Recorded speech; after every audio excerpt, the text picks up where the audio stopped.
Okay guys, welcome back. This is tutorial number 7, part 2. We are currently in the process of creating a cooking script. If you need any additional details on that, please either refer to the first one or the original script thread, which can be found at rpgmakervx.com. Okay, let's go ahead and continue. So, we finished defining our first window. Let's go through the process of creating our list window. This list window is going to list all of the different recipes in which we know. So, let's go ahead and we'll call this cooking available recipes. Well, let's do just available list. Okay, and this one is going to have selectable data out of it. So we're going to make this with less than Windows select. All right, so inside of here, we're also going to go ahead and just initialize it, and we're not going to bother passing any variables to it because we just know it's going to be the entire size of the screen. So if you wanted to define the size when you pass it, then you could do that. You could put in the X, Y, width, height, and do it like that, but we're not going to be passing those variables to it. Instead, we're just going to pass a preset value up to the next, up to the Windows selectable initialize method. So we're going to type in super, and then we're going to pass it the starting x, the x being the displacement from the left to the right hand side of the screen. We're going to set the value of that to 0. And then our previous window was 64 tall, so we need to start at least that point. And then how wide do we want this? It's not quite as wide as the other window, but it does need to have, it looks like he wants it at about a third of size of the other one. So let's go ahead and we'll do 544 divided by 3. So that gives us 1/3, obviously. And then we will take the remaining width to the bottom of the screen. So the screen is 416, and we'll minus 64 from that, and that gives us the remaining screen area. Okay, so let's go ahead and tell it to refresh its contents. So during the refresh method, it will go through and determine what recipes you know, and it will store those in itself so that it can easily be referenced. And then it's going to display them with their name of the recipe, as well as the whether it's going to be a regular text or a disabled text color in the event that you are not at the adequate level in order to use that particular recipe. So this has to cycle through each of the events, and it has to determine, each of the recipes, and it has to determine whether or not you're of the adequate level. The thing is, though, we don't have any recipes yet, so let's go handle that end of it. So we have the ability to add the recipes that we know, but we don't have any method or structure for what our recipes are or anything. So what we're going to do is we're going to create a module. Okay, we're just going to call this module cooking, and inside of here we're going to store our recipes. So first off, we're going to define our recipes.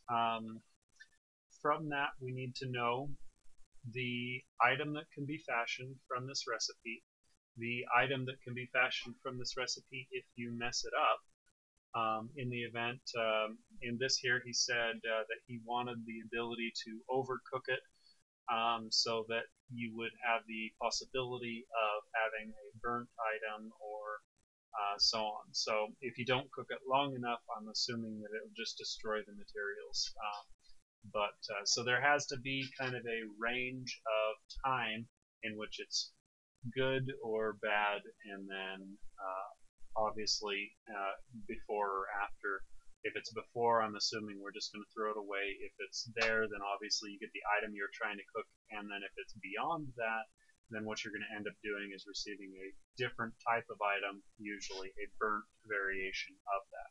So we are going to have our recipes, and inside of this we're going to define this as a hash, I think. So this way we can specify a number, and then we can say, alright, for this recipe number we are going to have this set of data returned. So we are going to start with the item in which is going to be made, simply because that's probably the most important part we need to worry about.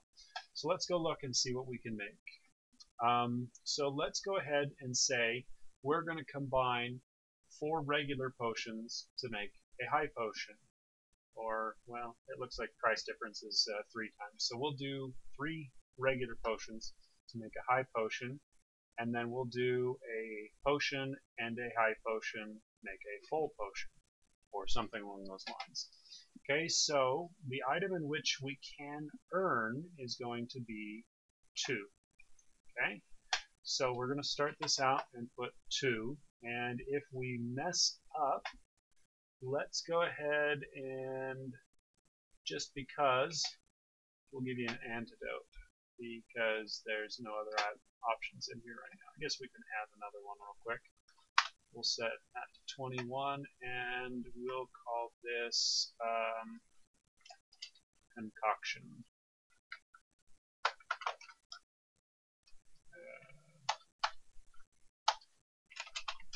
Stuff. I can't think of how to spell it, so I'm not going to bother. Alright, so it's going to this is going to be our item that we default to if we screw up. Okay, so that was item number 21. Okay, so now we need to know what we need to make it. Okay, so we are going to define a new array, and this array is going to hold the list of items. But it's not only going to contain the list of items, but it's also going to return, well, you know what, let's actually not put that in there. So let's just put the item we're going to get, the the item number that we're going to get if we mess up, and then the current cooking level that is required in order to do this. Okay? So that is all the data we're going to hold into that. So the next part of this is we need to know what ingredients. So we're going to call this one ingredients. And we have to do it as a self dot, otherwise it doesn't, it's not visible from the outside. And we're going to pass in the ID of the recipe. Alright, so we're going to run a case on that ID, and when the ID is 1, then we are going to return the value of what ingredients we need. For this, we're going to do a double array. So we're going to return a regular array, but that array is going to contain an array within it. And so each item is going to be defined inside of here. We're going to say I need 1. 1 is in potion, the item number 1. We're going to need 3 of it. Now the reason I'm doing this as a double array is there's really just one reason for it, and that is that if I need to define an additional set of items, I can do that within this array as well. So here I can say, well, I'm going to need potion, or the regular potion.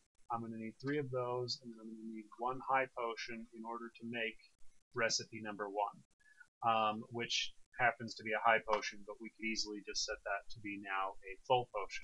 So the idea here is that having a double array like that makes it easier to add that down the road, so that you can just say, all right, well, each one is going to be not only the ingredient, but how many of it that I need. Okay, and so for when number 2, which is going to be our second recipe, We'll put a comma at the end of that there so that it knows that there are more recipes coming. And then this is going to be a full potion. If we screw up, it's going to be a regular potion. And it is going to require level number 2. Cooking level. Alright, you know what, let's actually tag on to here how much experience this is worth as well. Let's go ahead and say it is worth 100 experience for that one, and this one is worth 300 experience. Alright, so now so I don't forget what data is contained within those, we put ID to open array, item ID to burnt ID, required level, and experience. Alright, so for the second item here, this is going to be a full potion.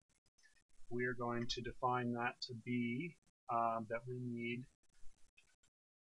2 regular potions, and this is going to be the high potion. We're going to need 3 of those. Okay, so we need 2 regular potions and 3 high potions in order to create a full potion. Okay, and we'll go ahead and end that. So I don't think we need any other information up there for right now, but this way now we've got our recipes defined and so on. So now all we've got to do is tell the actor that he needs to learn a particular recipe. Alright, so let's go down here and build our window now. So because we now know what contents we can have in our window, or we've defined all of the data that's going to be displayed in it and how it's going to, or what data is required in order to get it there, we need to now ask the player. So we can say, we'll set item max, which is a window selectable variable. So I'm not going to bother going back to show that, but if you go look in the initialize method of window selectable, you'll find it back there. But item max, we are going to set that equal to the number of recipes in which the party knows. So we're going to say recipes equals game party.learned recipes, like that. And then here we're just going to say recipes.size. Okay, so that will tell it how many recipes you've learned. You know, one more thing, just because I'd like to keep those recipes in order, just in case you learn them out of order, it will resort them back into the appropriate order. Alright, so let's go ahead and define our data now. So we've gone and said, alright, well, I've got this many of them. So now that we've got that many of them, we need to tell it to create our contents. Now, the reason I define the item max before the contents is because the contents, the create contents method that is part of Windows Selectable actually uses that item max in order to determine how many we should have.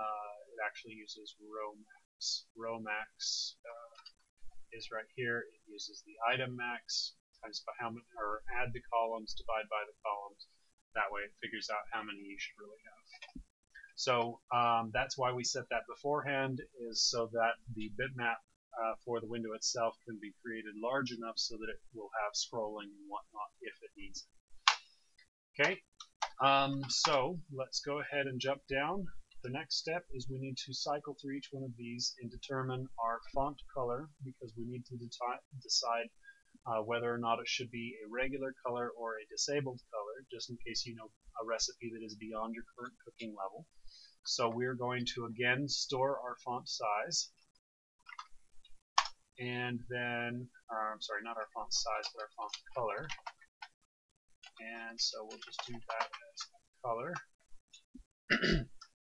Alright, and now we're going to define or start looping through those items. So we're going to say for I in 0 in 0 dot dot dot item max. Okay, because we already know that it is the total number of our learned recipes. And so here we've got recipes I. This is this particular recipe. Alright, so we're going to call this one recipe data. Alright, so recipe data is, actually let's have it call the cooking module recipes. So we'll do it like this, recipes, colon, recipes. So that's our constant, and then we're going to pass it the return value of whatever recipe the party currently knows, or what we're currently looking at. So that will get the actual recipe data. So this is what you'll have down there, is that 221 1 100. Okay, so we are going to look at our current cooking level and decide whether or not this item should be a visible item or not, and then draw it. Okay, so we know that the current cooking level is stored in game party. So we'll say per level equals game party dot per level, and then we'll say if recipe data, and it was an array, and it was 0 1 2, so it's this it's the third index, which is actually number 2. So we'll say if the third index is equal to or greater than equal to,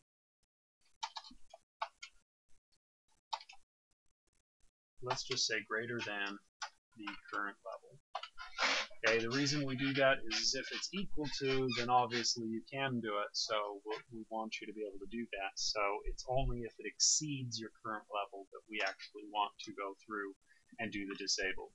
So here we're going to do draw disable, or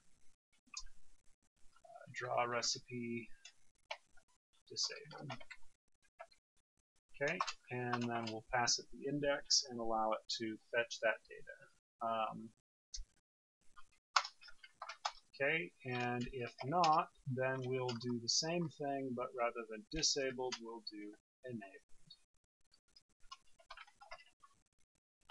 Okay, and okay, so that will draw out our data, and let's go ahead and finish that up. So now we're going to do our draw recipe.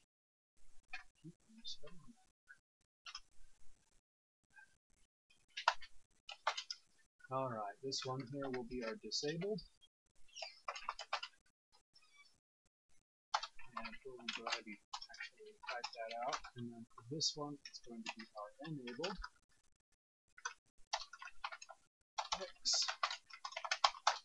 Alright. So,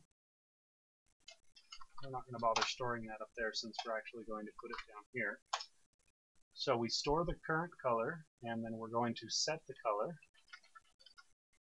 Font.color equals to color.new, and oops, new.